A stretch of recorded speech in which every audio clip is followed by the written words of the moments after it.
well. Yeah. Mwezi tugutwala. Fred, I'm the first one to comment today, meaning I get the old Corolla engine for myself. Arthur, I'm setting off from Chidepo Valley National Park to come for. Good morning, Arthur and everyone. Just waiting for the most awaited session. Fred, we've already bought it. Morning, Lewis, Antonio, Nico, and Fred. I hope you guys are doing well. I'm okay. If you are alive, but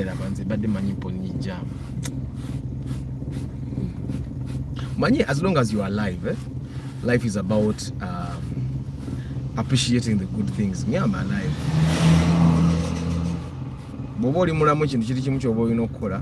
Is to acquire knowledge. Good morning, George. Acquire knowledge, acquire knowledge, acquire knowledge. Amagezi we ugaga. Acquire knowledge at every corner that you can. Acquire knowledge. I've found that it's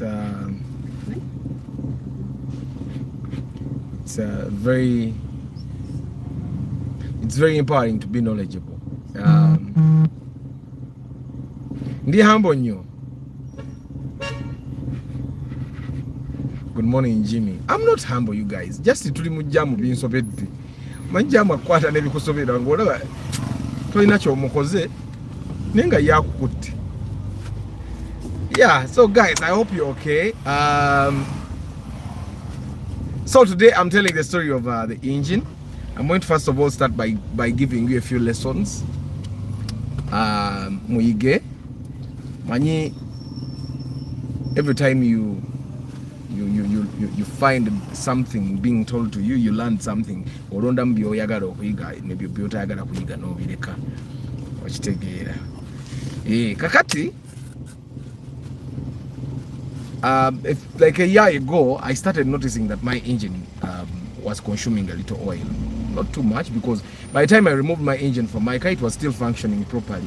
And it really had no problem. But when I realized it was consuming a little oil, I just decided within me that, okay, I'm going to change. Good morning, Tibita. I decided within myself that I'm going to change this engine. Why? Because this car has served me. This car has traveled the distance I never traveled in my Corolla, in my Vitz. Yet I drove the Vitz for 2 years. This car in 1 year traveled the distance that I traveled in the Vitz for 2 years. So, well, and I wanted it to travel a little longer. And towards the end, nalinjoza nyaka timba. Because when a car consumes oil, from time to time you need to top up. Topping up oil for an engine is not doesn't serve you very well, because with time then it gets residues, and then they block the sieve, the one where the oil goes through it. And you don't want that to happen, because when that happens, then the engine will start running like a tractor engine. It will start running rough, and it happened to me like 2 times. And the last time I decided that, okay, now I'm done. So that's how I came to buy the engine. But it was running very well. It gave me 13 kilometers per liter. I believe that this one now is giving me 17. Looking at the gauge, because niteka muka full tanka semu bubi niteka muka full tanka moroka yange ne yagala kuba mbeda wala kati wange jembera. If you start taking 20k every day, if you start taking 20k every day, honestly yakubi round about nira chenkugambi si checho bebo. You guys, have you noticed that there is a group of people boba ku bebitala round about asobolo jivuga one way teba mukwatako okitegeera. There's certain people bo ngensi yabwe guy ku round about yekisase ne yantinda northern bypass abadde agenda mu round naita abantu we bayita. You see that walkway where people pass, yavuze motoka najisa waggulu kagulu mwako nadda. It's the highest degree of stupidity. But well, and see ya we. Ate tunabakolera ki? No, but you saw that car, you did. You didn't see that person. She drove past the place where the cars are not supposed to be going. Anyway, the legendary one NZ engine buying. Yeah, the buying story. Good morning, Philip. Good morning, Good morning, Clip Films. Mansour Hanifa. Yeah. So I think the only problem with that engine was it was consuming oil, and it still had its power. Now I realize after putting the new engine, it had a lot of power, by the way, because when we put this new engine, I've not yet gotten time for my mechanic to come and fix the small wiring issues. He knows the problems. He has just replied to my WhatsApp. He's going to come and fix them now today. But I realized that I had also wiring challenges with this car. Manyi nagenda nenkozesa omusajja wa wiring. Oh, waffe matugga mu kyalo. What did you do? And I realized that abasajja b'omu byalo eyo abakanika naddala delicate things like wiring, ebintu ebimu bagwamu bigwe, ekikola kyakola takola kintu nti kyekituufu. So I realized it had some few wiring challenges, and when you put a new engine, new sensors and all, then the other challenges will come out, and then you have to fix them. So that's what we're going to work on. So let me today's broadcast is going to be a little short. I have a performance today. I have a show today.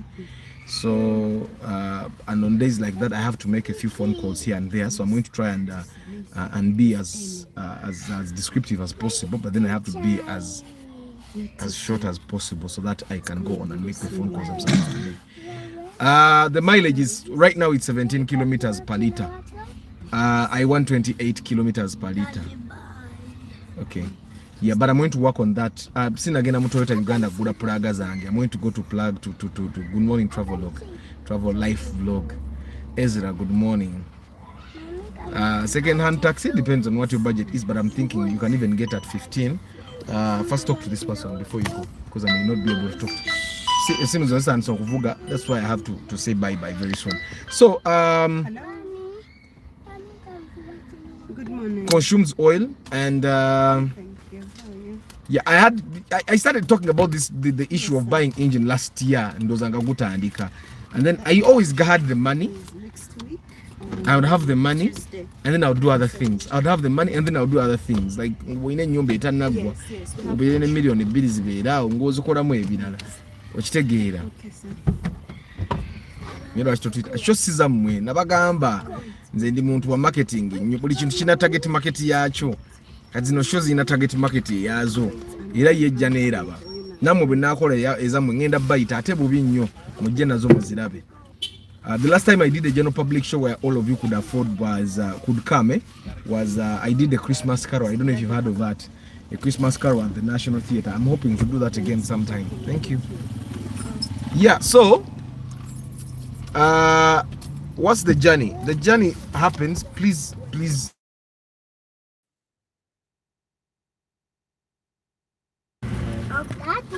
What? Where is your money? Give it to me if you have it. You don't have it. What? So on the day that we are supposed to buy the engine, okay, I started preparing for that, for buying the engine like a week before. Tia, that is Tia. Ah, thank you, Ragnar. So like a week before, I started telling my mechanic, come. Do Do you have it? Telling my mechanic, come and change the engine. Ninga tajja. Ate sente zino muzimanyi kati faba, thank you. Faba nawo abazimba bali mayumba gatanagwa. Sente zibo bajisa jukira febote tusasula mortgage. Thank you. Okay. So on this, the day before we programmed, he calls the person where he's supposed to buy the engine and all that, and they agreed that we will go and check. Okay, in the beginning he wanted this person to bring the engine for us, and I said no. I said another mom. Thank you. What mom is paid. Okay, boys. Thank you. So my mechanic wanted this person that sold us the engine to bring it to us. Nzomanyi garage sikwatagana nnyo na garage era engine yange bajusiza ku office wange kati. So he wanted this woman to bring the engine. Thank you. Wanted the woman to bring the engine to us, which I wanted to go and look at these engines and know the difference and all that. So the first lesson that you guys need to understand is one.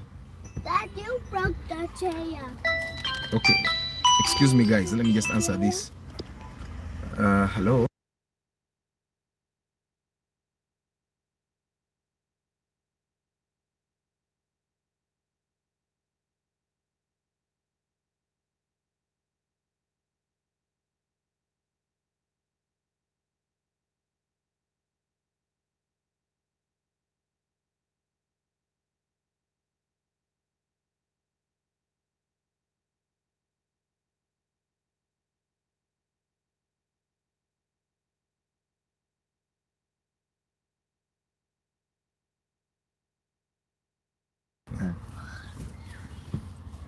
Yeah, sorry about that. Update on the Noah, did you get? Yes, we finally got a Noah. That story is for tomorrow. Ezo shares studies of maybe are for heaven. Eza mwezija Antonio. Gote wera likizia shows a mwezija ngenda bagamba. So, Maximian morning, Charles morning, Noah to afunye ngenda bawa update. I didn't take a picture. I don't know why. Let me tell my mechanic to take a picture. I'm going to take a picture and I'll share. So anyway, today ku engine. So the day for changing the engine comes and I drive my car. And sharing on this community. It's in a field. So I just drove through a field near at my office. Nebajan, they put the engine out. After putting the engine, you know, Bastura, they unscrew the gearbox in the Bajideke and the Bastura engine, the body, and then they remove all the sensors, everything that needs to go off. And then we went downtown. I documented a bit of that. I'm going to upload the video, bits of videos. Recording happening events is what I think it's one of the hardest things for me. So, but anyway, we bought the engine from Chiseka. Now I had a few people that I had in mind that I wanted to call myself and get the engine. But lesson number one, when you're buying things that are of high value, like if you're buying an engine for your car. Okay, please keep time, eh? So, the first thing you're going to bana imoroka mujiwide bwetane.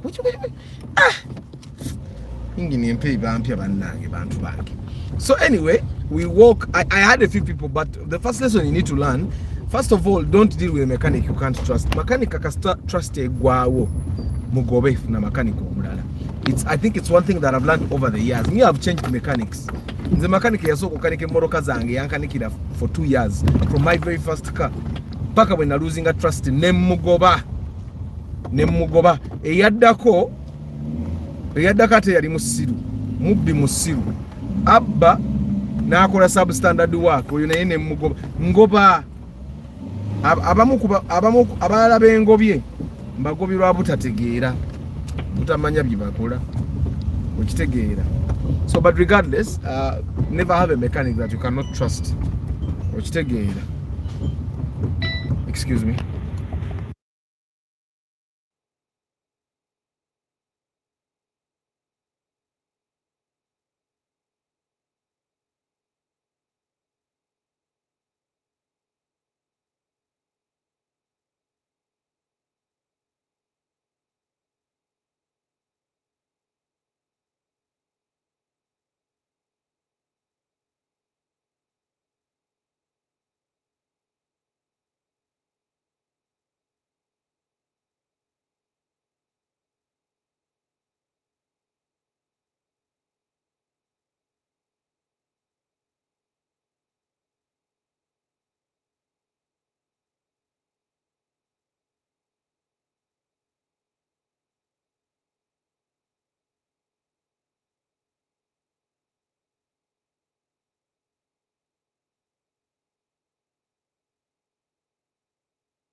I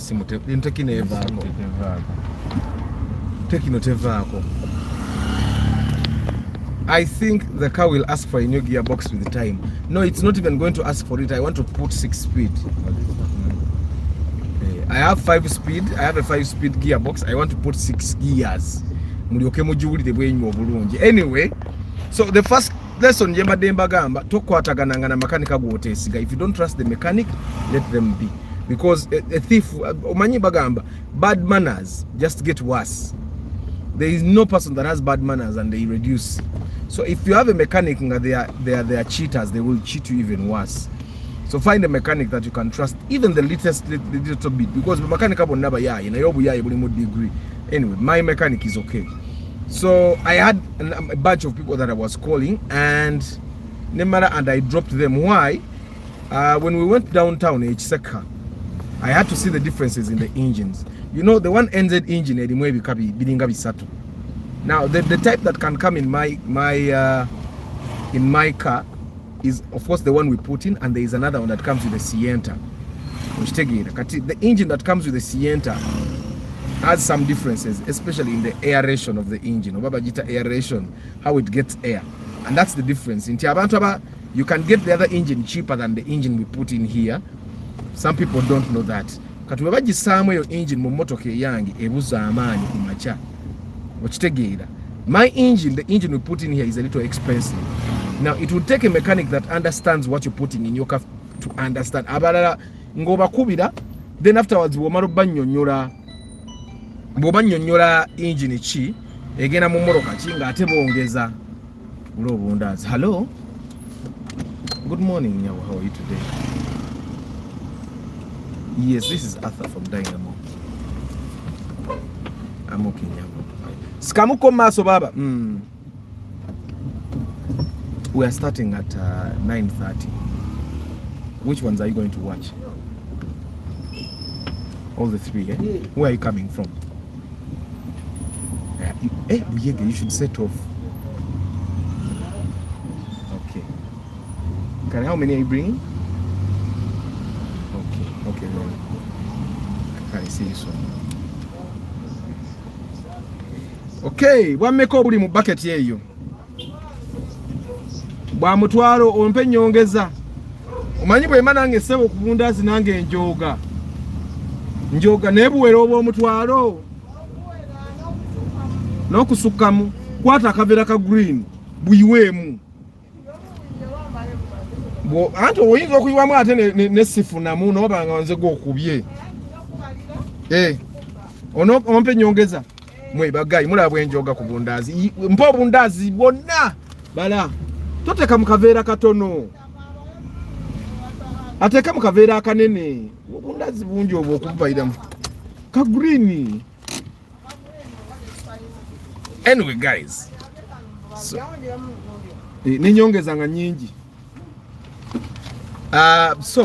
One thing you don't understand to bedanga ne mechanic gw'oteesiga. So my mechanic explained to me and I totally understood it, because afterwards, after explaining to me, nenkubanze mwennyini amasimu ng'abantu bonna bwe mbanyonyola engine egenda mu babadde baagala kunguza eri the other type cheaper, but I later understood it would not do what I wanted. Idanga bagamba kayingi nako koyagala konga katambula bino okumayiza nga they are more expensive than where my mechanic took me.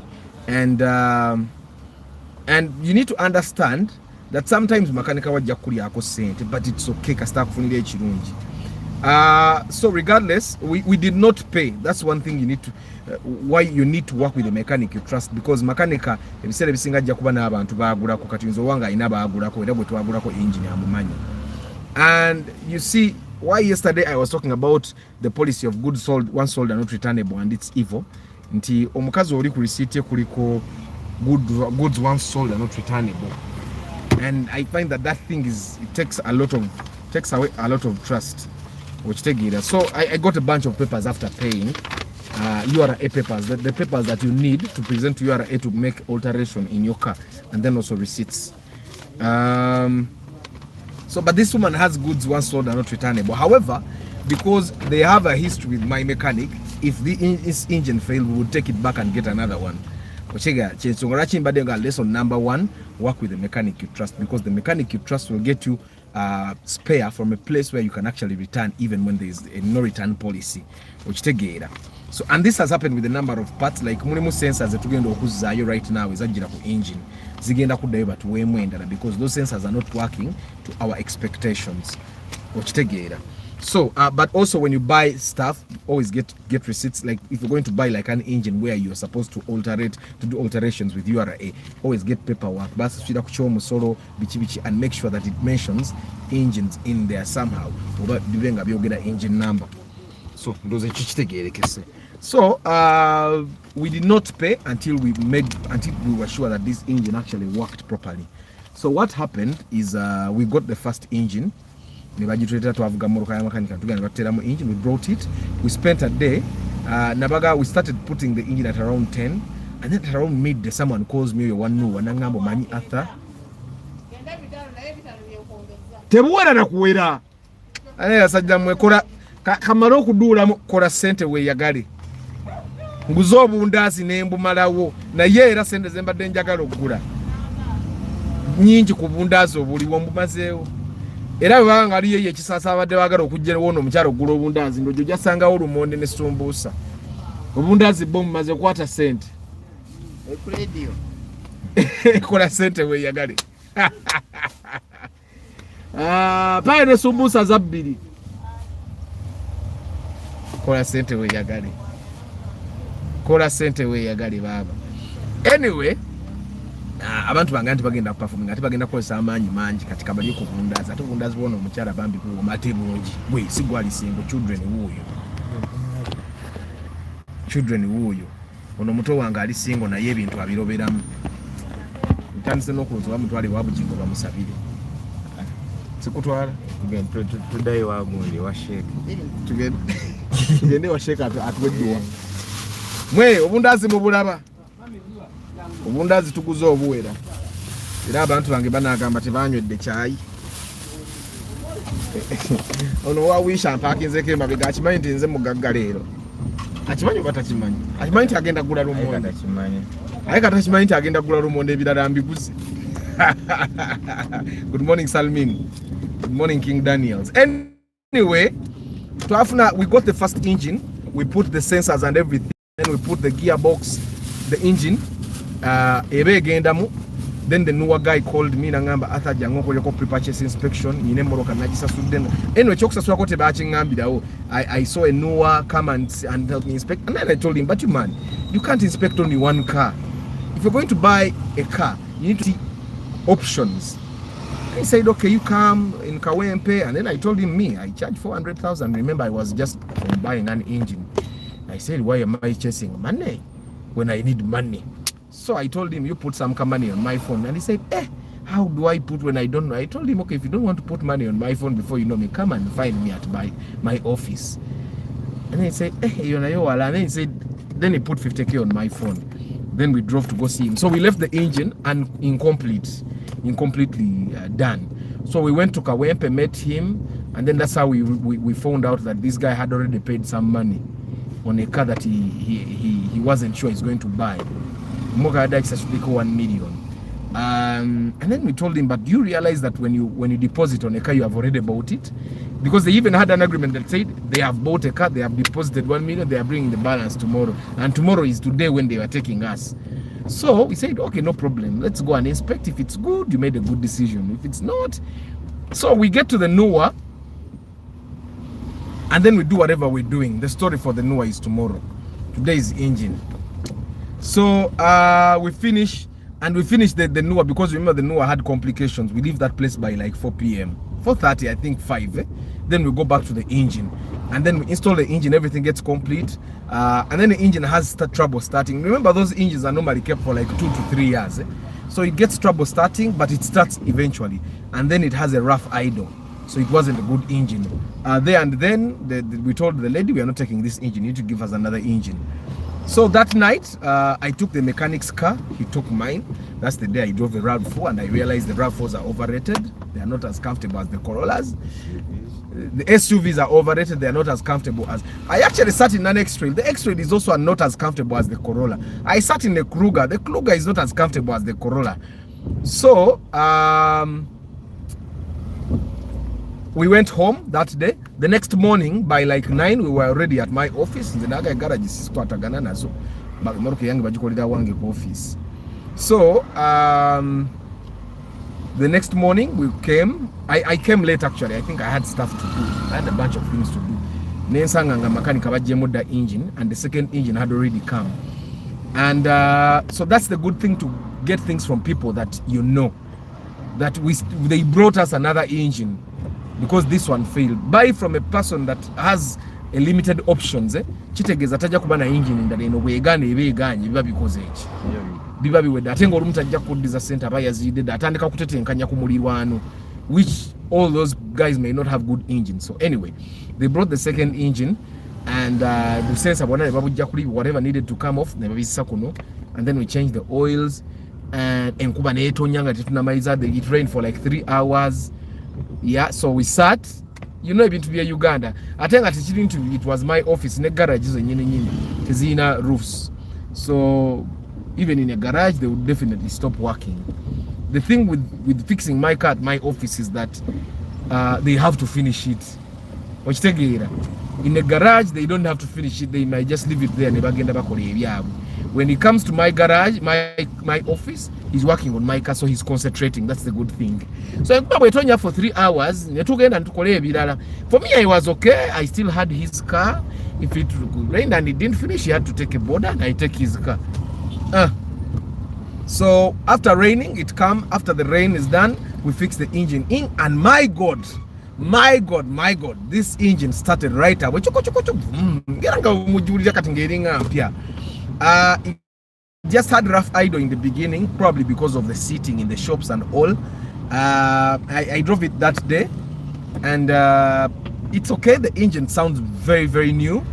I just have a few wiring issues. Normally when mechanics, and I don't know why this is the thing with, I don't know other Nova I watch basically all mechanics, and there is no exception. Kabere kafuru kaberechi, when they do a major fix on your car, trust me, something small will go wrong. And normally I've realized that when they either put a new gearbox, a new engine, the wiring will go wrong. So that's the problem right now that I'm having.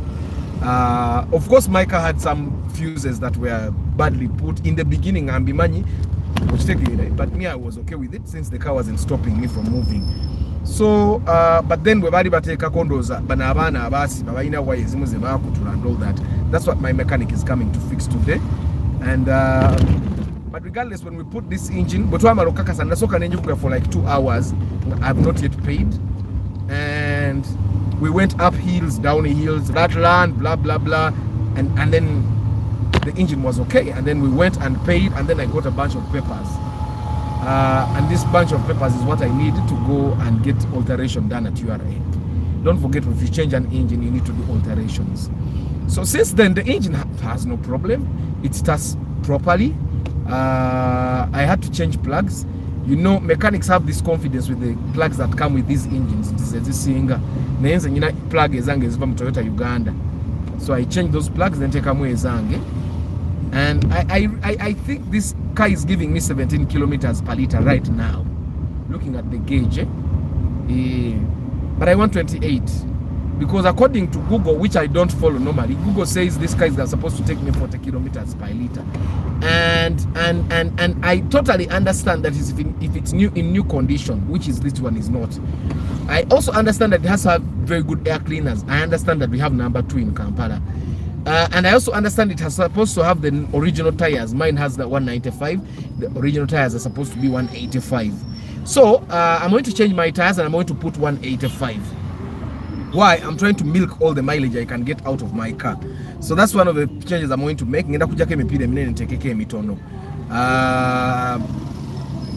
Because I realize on Pira so it consumes a little fuel. So I'm going to change and put the smaller tires. And I know then I'll get more mileage. I've also resolved, since this is the new engine, I'm going to put a new air cleaner at every service. Every 2 services. But here, every service, I'm going to change an air cleaner. I'm also going to be changing a fuel filter. But engine,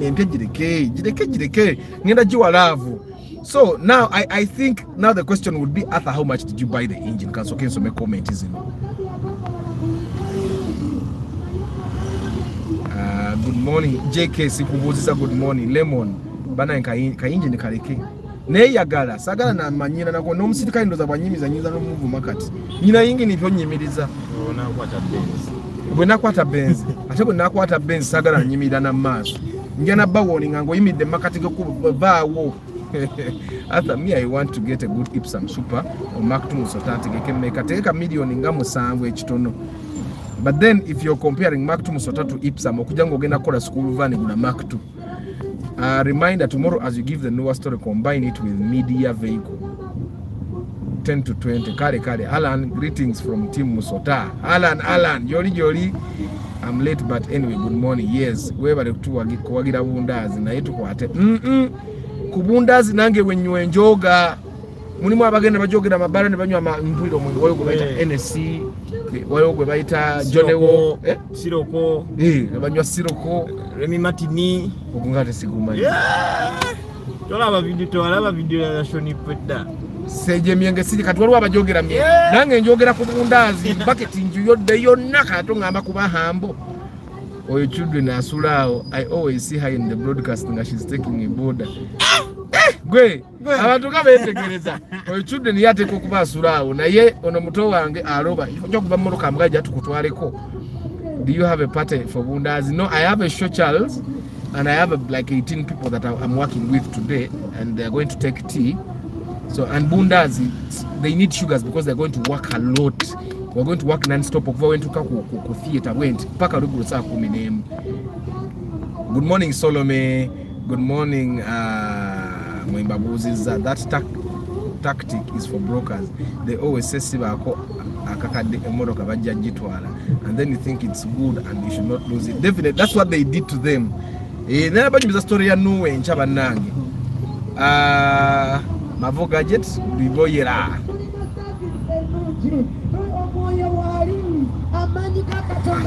It's okay to make kubala baba. Commenting ngenda zisoma when you get a chance. Na nze kati ingi ni jemvuga mugira vampering iyo paso set UBN. Era that one has nothing on me. Chibode chokane interior byankuba naye ingini we are the same. Amafuta tunywa kyekimu. Kati teri muntu avuga ne bobo vuga paso kali akatono tunywa amafuta gegamu essaawa eno. Gegamu ate nyinza n'obanywa bulungi n'okubasinga because ate nze nvuga manyo. Ate bwe nagiteekako emipiira gyayo emituufu mujja giwulira naye nga kyo kye muba mumanye emoroka ya yingini empya eba ya yingini empya okeera ku makya nokekecukucu. But anyway, all in all, the one thing I learned is that you need to omuntu kasto if you lose trust in someone let them be. Kabe mukazi wawe ka trust bwegenda mwesonyiwe naye ate kuba makanika trust bwegenda muveeko goba genda ofuna omulala okitegeera nti it's important to have people you trust but it's also important to work with trustworthy people. Waliwo okwesiga omuntu naye nga yetali trustworthy. Abaana ba boda balina appointment naffe.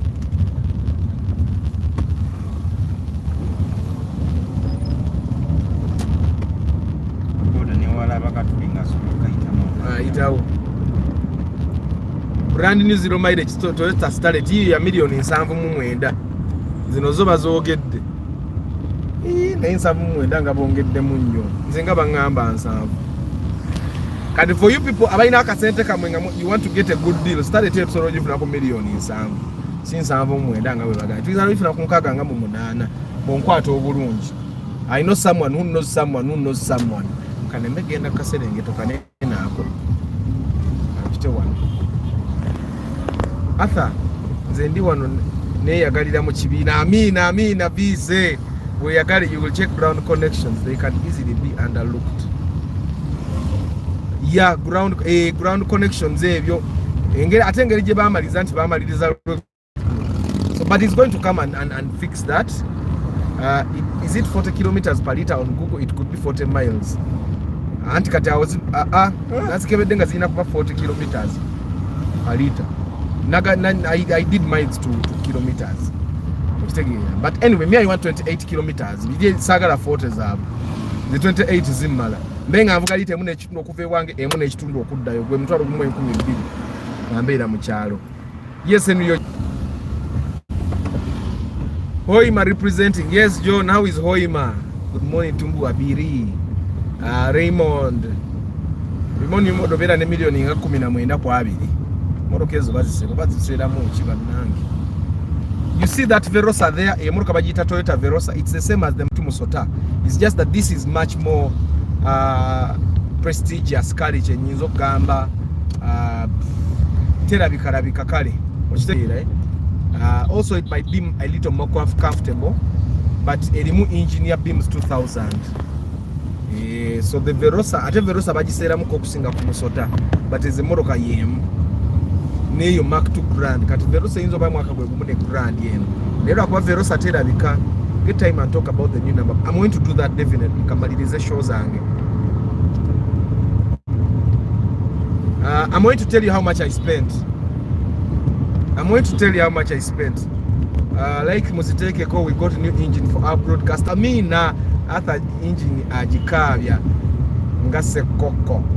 We mujireke no engine no katoyi wama katomura olaba mbadde nvuga erinka dengo yotangoba. Kati aba Subaru mbagala. Guboba uli Subaru yo jovuga edduka. Yangu nkulage kye bayita Corolla.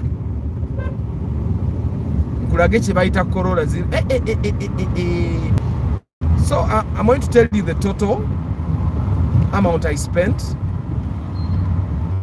Now, Mark, you need to understand that if you're going to change an engine, there are things that you may be forced to work on as well. Katinze mulimu mountings nalina vaako. Sikubandi engine mount, I had refused to buy it. It's the cafe. I had refused to buy the engine mount, but eventually I had to buy it. Since I'm on Wi-Fi.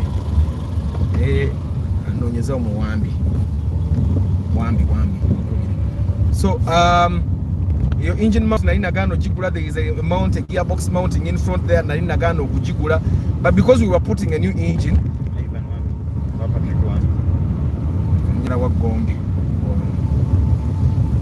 because I was putting a new engine, I had to put the mountings. I think those are the two mountings. There's and also because you're putting a new engine, some sensors will break. Because those are things that I just want you to be ready for.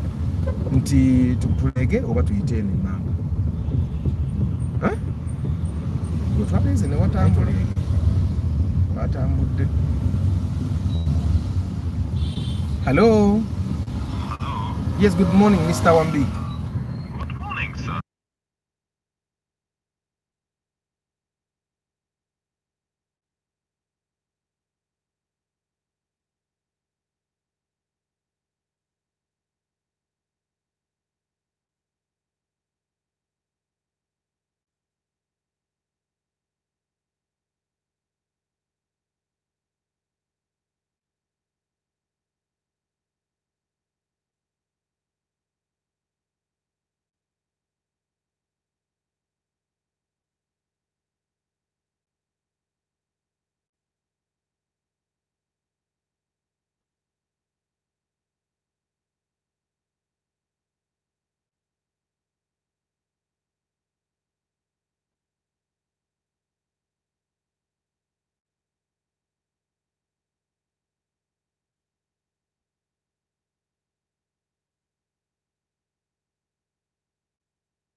Anyway, so one thing you need to understand, when we're gonna choose an engine, most of the times everything that was bad on that engine will break. If it's a sensor and the socket was almost broken, the socket will break. If it's a wire and it was almost breaking, it will break. If it was a nail, now we had to get threads put in there and new nails put in there. So those are things that I don't want you to go changing an engine and your mechanic tells you to go because your mechanic will not be able to unscrew everything. They will work with kids. But my mechanic came with two boys that don't have much experience. So kuja kuche bakoze kibi babye JK yange. Eyo ngenda kutabuka. Wali JK ya Corolla ntabuka. So one thing you need to understand is that some of those things will break because of recklessness, others will break because they are old. So kubanga omanyi nti mubijja kumeka, just make sure to ask for the bad ones. Okumakinga sure nti byamenyese kubanze makanika wange akimanyi sprayer wange ngenda na era bwe twama tuteka mu yingini tukakasa nti ekoze yingini yange nkati ne bagiyitera mu butu nenjiteke waka mu store. Okitegeera because I know that there might come to a time nengo ku Corolla oba field mu kyalo somewhere ng'oli emulemye nze nga nyina yingini nyensobola okuteekamu. I just put that in my engine and I start driving. Okitegeera. So it's important for you to know that some things will break, some things will work, some things will not be compatible and all that. Because then we also realize that my fan doesn't put on for a very long time. However, the young fan yekola naye makanika wange yali ngamba mbwate fani bwegendako inokutokota for okujja for 1 minute nedi okivako yange ujja for 10 seconds, but my car doesn't over here, and they were telling me mbwate tuchuse sensor kyate tugule complain nga mumveko mundeke motoka yange yokerwage nkadde badde tekyamukakati ate no yingini empya naye mwe yingini empya ebampya omanye no yingini ntekamu AC ne mbata taddemu. The other engine of mine you will put AC and as you're going up here you feel it.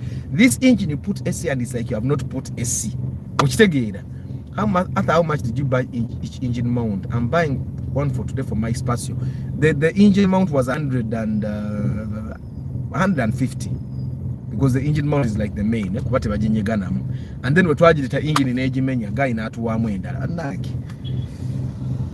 Work with the person you trust, because waba makanika nga mu bibbi baba tebakuwanda aloba ogula ndala okitegeera naye katoli gwe twagulako twamuga engine mounting emenyese naye ate bayinza oba bagisaamu bubi ne bagimenya bo bennyini, but we told him nti mounting ebadde kicupuli n'aleeta mounting endala teekamu. What car modifications involve URA and other authorities? You need to when you change a tire size, you're supposed to tell URA, because your logbook clearly says guno gwe mpiro gwino okuba ku motoka.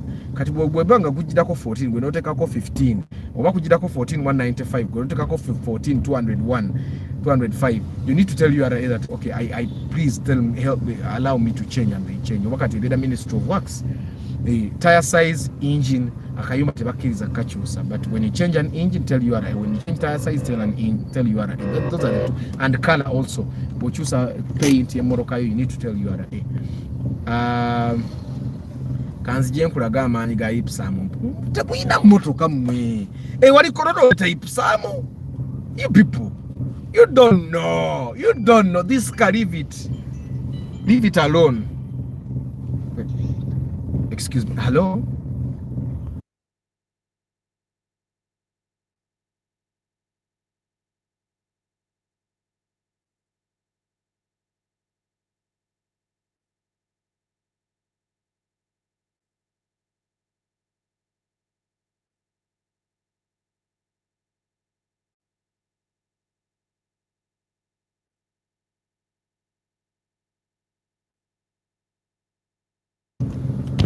Neko kajamu mukalaba eyo gitwaling ogiraba bwoba osobola okugyewala gyewale nayo nagivugako.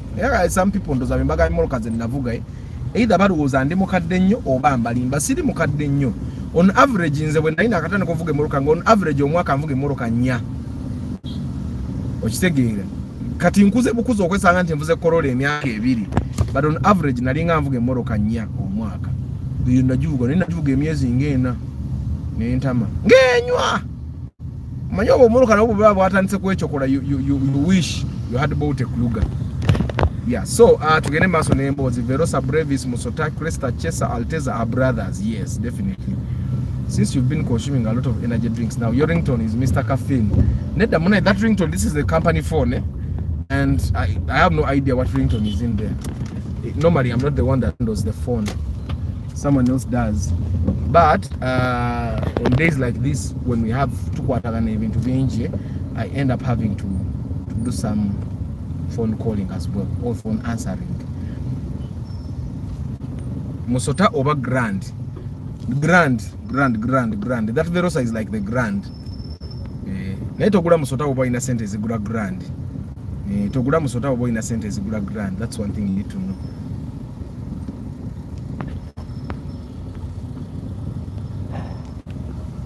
what ka modifications ebyo njizemu Athol Saga nze mu kibiina yange Vincent nkuyise emirundi emeka tewepanka ku Corolla okijjukira ntogera ku yingini empya gye natadde mu Corolla oba kuba kati eno yingini mpya brand new ng'abaana be wakiseka bwe baali kyogedde ataddemu engine brand new. About color, does that include body wrap like vehicles used for promotion? No, the promotion, no. Not promotional, you know, just as you don't solo. Like me, I'm going to buy a Nua and wrap it. I want to use the Nua for promotion. So I'm going to nende Corolla no nyizo wrapping. But no bajira babo wrapping. Okitegeera, because if I'm not going to be driving the Nua like literally every day, so wrapping 2 cars is better. Okitegeera. No banga all the time your message goes out there. And viewership to judge, so I'm going to wrap it. The message goes out. Chivan the Wasubaru Tansobola grouting eyo enyirira jitwaring yebadde bikawubira kuboji baddogira mu kifaananyi hata musota ina bizibu ki musota teyinanze mbabulira njivuga omwaka mulamba nga sina kyenkanise nganze neeronda nengamba bangene nkebere ku pulaga nganda beruddewo okitegera omanyi have you ever been there and you don't fall sick and you think nga sirwala okitegeera kati nabeera ne musota nga terwala nengamba kiki nnyo nga ngenda kwa mugalaje nkeberako ne basanga nga ekyali okke wana watu watambudde waba wange okusinga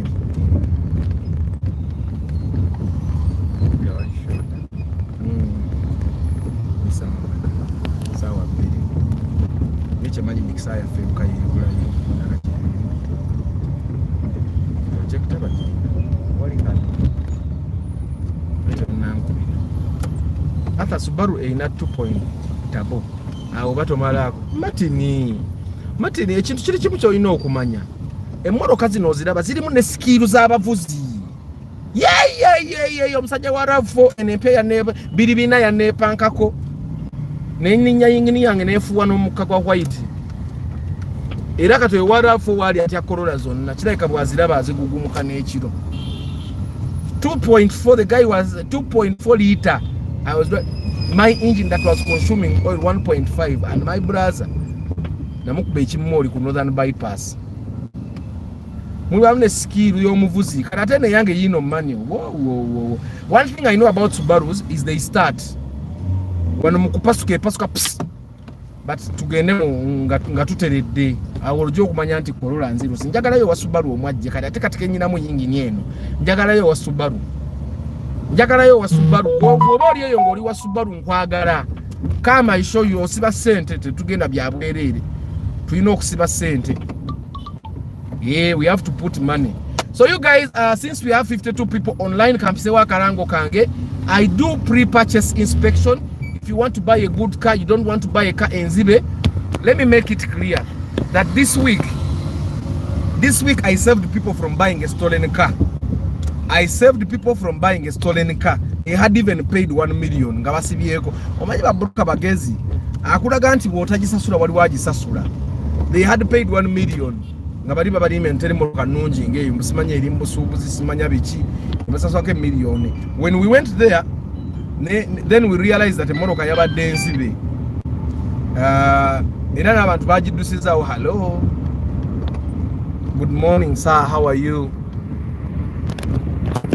Yes, please.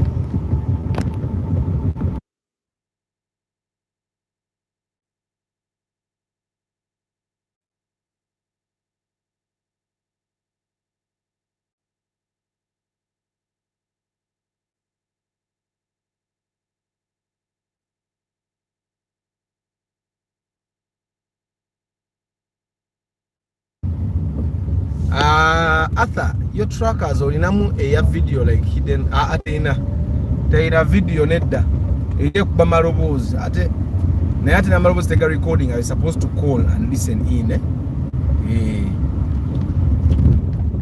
nze abaana ba Subaru mbagala manye bintu tubije nze ndi gobo wida Subaru yedduka ngojja gobo wida Subaru yedduka jangu atojja ne sente zosibawo sagala kuvuga bintu bya bwerere nataddemu yingini yange empya ate njivuga ebiresi nga sigenda kufuna mu kasente jangu and I show you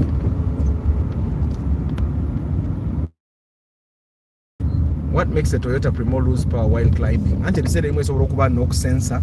It can be the engine check, the engine bajita batya engine check bajita engine check switch, engine check sensor, whatever that is. Esobora kuba knock sensor ekikola nnyo, but sometimes it can go as deep as having a cracked engine block, because me it happened to me. Byonna byonna nabikola. Esobora kuba fuel pump nga nafu. It can be a bad air cleaner. It can be bad plugs. Those ones don't have. If it's a new Primo, then the airflow meter can also do that. Yeah, there are a bunch of things that your mechanic needs to go over one by one. It can be some bad sensors. Your mechanic just needs to go one by one, and they discover what is wrong. So you need to have a mechanic that pays attention. Talk about Noah VVTi. It's the one I'm going to buy. Kati Noah ngenda jigula njagala. I want to tell you about the Noah after I've bought it, because I'll drive it for a number of days. Mujifunemu enjawulo manze njivuga. So those Noahs that you, then I'll tell you if it has problems. How about Grand? Na wajivugako erina buzibu ki. Grand ne musotabye mu just design yekyuka, I'm telling you. The other one has a big all. It's the same car. Ivan, how did you know it was stolen? That's what I do. I do pre-purchase inspection. That's what we do. That's what we do.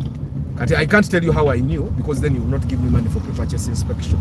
That's why you're going to pay me 400,000 for pre-purchase inspection. I'll tell you the story of the Noah tomorrow. I'll tell you the story of actually the person that we finally got a car for them yesterday. Twatambule tufuna Noah new model. And the person that bought the car, it was a lady and it was a couple. And the lady said, I'm just going to share the story so that other people learn from you. And she said, I'm going to be there. I have to watch. So I hope she's there to comment. And like Brian, testimony, at least on our services, that they were good. Some cars are designed with low profile tires, but they say that you can't just change to standard tires. It's complicated. Yeah, you should. I think everyone, to get the desired mileage, the goal should be to maintain the things that came with that car. You buy another car. You buy another car instead of changing tires.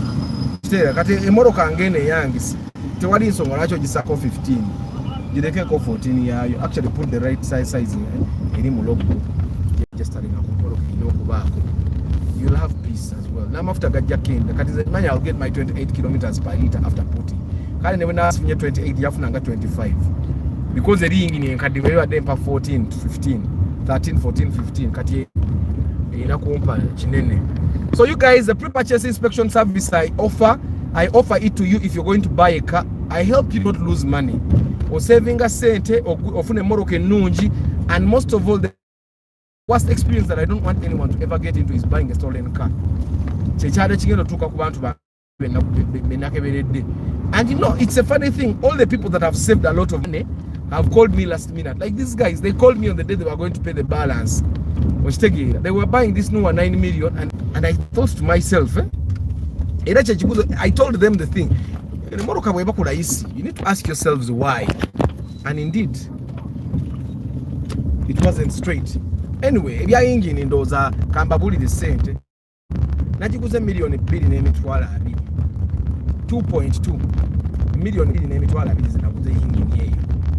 Then take come now the amount I paid to put engine in my car will differ from person to person. What my mechanic charge me is not what he will charge you. Which again, and then class above the ordinary.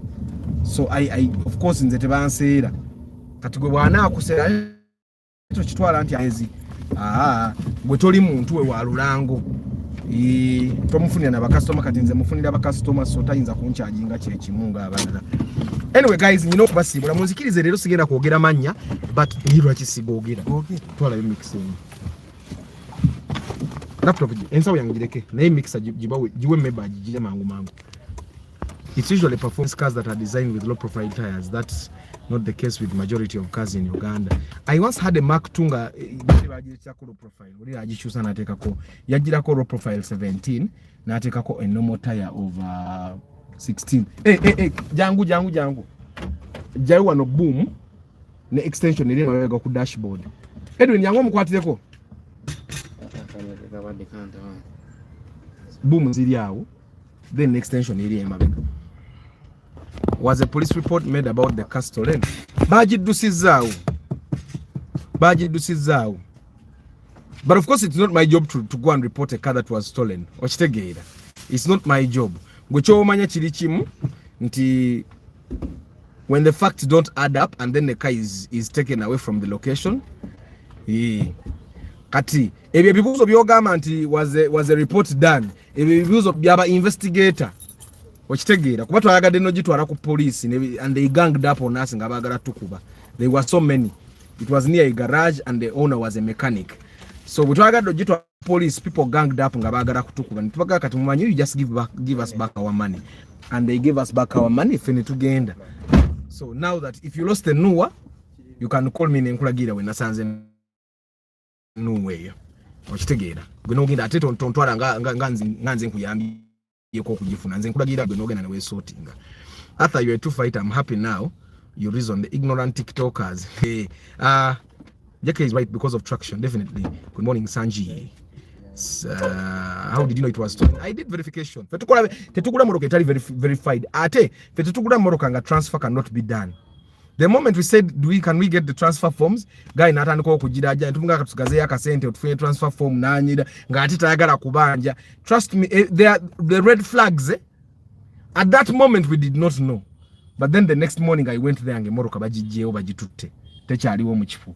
And then bwe twagadde ogenda ku police fe tuparking moroka bate bagala tuwa sente zaffe ne bagala okutukuba.